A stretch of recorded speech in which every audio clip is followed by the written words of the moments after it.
सिमरूं मैं पी का नाम, सैसों की माला पे सिमरूं मैं पी का नाम। साइंसदान साहब आप फिर से आ गए। मैं क्यों नहीं इत्थे आ सकता, मेरी किहड़ा मंगनी होई। जितनी बारी तुसी मंग लिया है ना हुण तुहाडी मंगनी नहीं होनी। ओहो मैं साइंसदान हाँ, मैं लोगों को अपना हक मंगना, नाले मैं काम ही सारे लोगों लिए कर रहे हैं। अच्छा बस करें ज्यादा बस कर दिया मैंने, कौन सी बिरयानी खा रहा हूँ मैं, बस। मेरी बात सुने, आज क्यों आ गए? हमने तो बुलाया ही नहीं। आज दरअसल मैं मैडम ਨੂੰ ਮਿਲਣ आया। हेलो माई सेल्फ अभिषेक चीमा।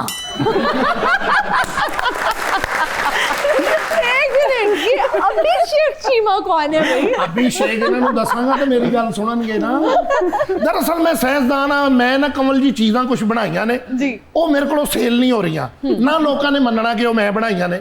मैं चाह रहा तुसी मेरी मार्केटिंग करो, अच्छा इसलिए मैं इत्थे हाजिर मेरी होया। बात सुनिए, अगर ऐश्वर्या ने सुन लिया ना कि आपका नाम अभिषेक है, उन्होंने बेहोश हो जाना है या आपको मार देना है। मैं इन्ना क्यूट हाँ, पता ही नहीं, शीशा तदे टुटदा जदों मैं सामने जाना। अच्छा चलिए आप बात करें जो आप कर रहे थे। ते मैं दरअसल ना कमल जी कुछ चीज़ां बनाइयां ने, मैं चाह रहा तुसी मेरियां चीज़ां सेल करो, लोगों नूं दसो कि साइंसदान ने बनाइयां ने। अजकल मैं एक वड्डी चीज़ दे उत्ते मैं रिसर्च कर रहा, मैं ड्रोन कैमरा ऐसा बना रहा, लोगों नूं बाबियां दी जरूरत नहीं पैगी ਜਿਹੜੇ ਜਿੰਨ ਭੇਜਦੇ ਨੇ ਇਹ ਕੰਮ ਕਰਿਓ। मैं ड्रोन ही ऐसा बनाया, लोगों के घर जाके खून के छिट्टे सुटेगा, पेटियां थले तवीत रखेगा, बूहे के नींबू टंगेगा और रोज पता करके आएगा काम होया कि नहीं होया। अल्लाह माफ करे। मेरी बात सुने ना, जी। आप जंगलों में खुद चले जाएं, लोगों की जिंदगी वैसे ही आसान। मैं जंगलों च गया सी, मैनू शेर ने कहा लानत तुम इत्थे भी आ गया। मैं फिर इधर आ गया। एक मैं दवाई ऐसी तैयार कर रहे हैं जिहड़ी जलन खत्म करेगी। अच्छा जलन भी वो जिहड़ी रिश्तेदारां नूं वेख के हुंदी है भी ओए अगे लंघ गया पिछे लंघ गया। बड़ियां चीज़ां मैं याद कीतियां ने। आपसे ऐसी इजाद की तवक्को है? हाँ जी, जहाज पहली बार किन्ने तैयार किया सी? आपने तो बिल्कुल नहीं किया। हम ये मान नहीं रहा, किसी गोरे ने किया। टाइटैनिक जहाज भी उन्होंने तैयार किया है। अच्छा ओके। मैं तो बड़ा कुछ किया है आजकल। क्या? एक रिमोट मैं बनाया, ਉਹਦਾ बटन पता नहीं डायरेक्ट हो गया। मैं ਉਹਦੇ ਕੋਲ ਗਿਆ, ਮੈਨੂੰ ਹੀ ਕਰੀ ਜਾ ਰਿਹਾ ਸੀ। ਆ ਇੱਕ ਸਾਇੰਸਦਾਨ ਮੈਨੂੰ ਕੱਲ ਮਿਲਿਆ। अच्छा ਕਹਿੰਦਾ ਤੈਨੂੰ ਗਾਇਬ ਹੋ ਕੇ ਵਿਖਾਵਾਂ? ਮੈਂ ਕਿਹਾ ਵਿਖਾ। ਕਹਿੰਦਾ ਇੱਕ 50,000 ਦੇ। मैं 50,000 ਦਿੱਤਾ, ਹੁਣ ਮਹੀਨਾ ਹੋ ਗਿਆ ਉਹ ਗਾਇਬ ਹੈ, ਲੱਭ ही नहीं रहा मैंने। अब ऐसा करें आप भी गायब हो जाए। कमल जी आप बहुत प्यारी हैं, अल्लाह ताला आपको नजर से बचाए। आमीन। तो आप हमारे लिए फख्र है, हमारे मुल्क के बहुत बड़ा नाम है आप। तो आप फिर मेरी मशहूरी कर रही हैं या नहीं, बताएं जरा। किस चीज की? बहुत कुछ मैंने याद किया है। अच्छा जेडे गंजे बंदे ने वो एक शैंपू में तैयार किया, वो लाणगे जेडे थोड़े बहुत हैगे वो भी उड़ जाणगे। और ये ਜਿਹੜੀਆਂ ਕੁੜੀਆਂ ਕਹਿੰਦੀਆਂ मैं जिन्ना मर्जी मेकअप कर लवां मेरियां स्याहियां नहीं जांदियां, मैं ऐसा मेकअप तैयार किया अगे नालों भी बेड़े गर्क हो जाणगे। ये मार्केट नहीं कर सकती ना वो, मुझे लगता। कमल जी आप इनकी हेल्प करना चाह रही है? मैं मार्केट करना शुरू कर दूंगी तो फिर मेरी तो नहीं ये जोक कर रहा था मैं, असली चीज़ें तो मैंने बहुत कुछ बनाई है। बहुत कुछ मैंने बनाया है, वो आपने सेल करनी है। तो फिर इत्थे तो गलबात नहीं हो सकती, इन्हें विच चुंझ लड़ाई जानी है। मैं बाहर खोखे तो बैठा, तुसी उत्थे आना फिर तुहाडे नाल। मेरी बात सुनो। जी मेरी बहुत ऑनरेबल गेस्ट है। एक तो आप आके फ्री होना शुरू हो गए हैं, ठीक है? वो नहीं है इंटरेस्टेड। मैं फ्री की मैं नाटक हमने बुलाया है, मैंने बातें करनी है, हम सब ने आपका तुक नहीं बन रहा। किसका? आपका। और ये जो मार्केट आप चीजें कराना चाह रहे हैं, पिछले दिनों आप आए कोई जुओं वाला शैम्पू, मतलब क्या चीजें आप लेके आते हैं? नहीं जिंदा जान चीज है ना, उन्हें मैं कभी नहीं आज तक मारिया। अच्छा मैंने तो कुत्ते ने वड्डिया, मैं क्या पईया पिन्नी है दूसरी मैं आज तक कभी नहीं। एक बार मैं टेंड कराई है, कहा मेरे मगर पै गए, मैं ठूंगे मार रहे हैं। अच्छा। मैं ठूंगे करदा घर चला गया। समझे नहीं गल? कमल जी मैडम ने पलवाल किवें बनाए ने? कैसे? सोडे दी बोतल पी के सोच चुंगला। लो मैं तुम्हारा इंतजार कर रहा और जरूर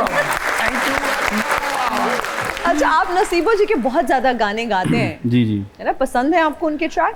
नहीं, पहला सॉन्ग जो मैंने गाया था वो भी किसी की फरमाइश पे गाया था। हमें अभी सुनाए, पहले तो आप सुनाए, अगली बात बाद में होगी। चलिए मैं सुना जी। देता हूं। एवें रुस्या न कर मेरी जान सजना, एक दिन छड़ जाना ये जहान सजना। वाह वाह। कोई अपना होवे ते दुख सुख वंडदा,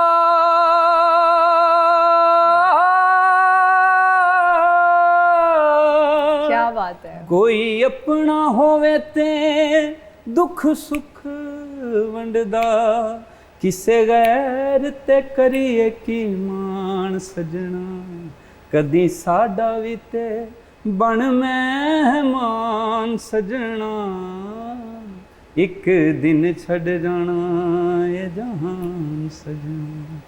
ਸੀਨੇ ਲਾਇਆ ਨਹੀਂ ਉਹ ਸਾਨੂੰ ਜਾਂਦੀ ਵਾਰ ਵੇ, ਜਾਂਦੀ ਵਾਰ ਵੇ, ਕੱਲੇ ਜੀਣਾ ਨਹੀਂ ਅਸਾਂ ਵੀ ਦਿਲਦਾਰ ਵੇ, ਦਿਲਦਾਰ ਵੇ, ਤੇਰੇ ਨਾਲ ਜੀਵਾਂਗੇ ਤੇਰੇ ਨਾਲ ਮਰਾਂਗੇ,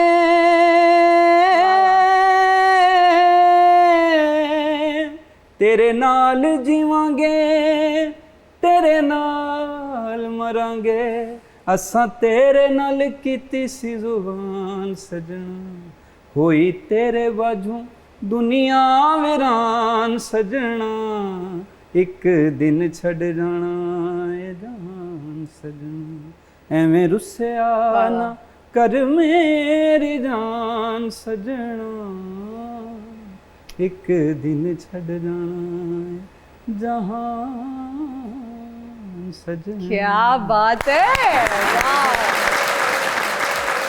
कमल चीमा साहिबा, जब हम पाकिस्तान का जिक्र करते हैं तो चैरिटी करने वाले जो ममालिक की फहरिस्त है उसमें सरे फहरिस्त है पाकिस्तान, फिर भी पाकिस्तान में गुर्बत ख़त्म नहीं हो रही, क्या वजह है? क्योंकि पाकिस्तान में चैरिटी सिस्टमैटिक नहीं होती, कंजम्पटिव है। आप किसी को एक वक्त खाना खिला देते हैं मगर कोई long term food security provide नहीं करते, ठीक है। तो आप लोगों को आप जो गुर्बत है उससे ग्रेजुएट आउट नहीं होती फैमिली, और नस्ल दर नस्ल गुर्बत चलती है कि अगर आप गरीब, आपका बाप गरीब था, आपका दादा, आपका बच्चा, आपका पोता, सब गरीब होंगे। और वो इसलिए क्योंकि जब वो बच्चे छोटे होते हैं तो उन्हें क्योंकि रोज़ खाना नहीं मिलता, उनकी वो वाली नशो नुमा नहीं होती, उन्हें प्रॉपर न्यूट्रिशन नहीं मिलती, जिसकी वजह से उनका ब्रेन पूरी तरह से डेवलप नहीं होता, स्टंटेड ग्रोथ जिसे हम कहते हैं।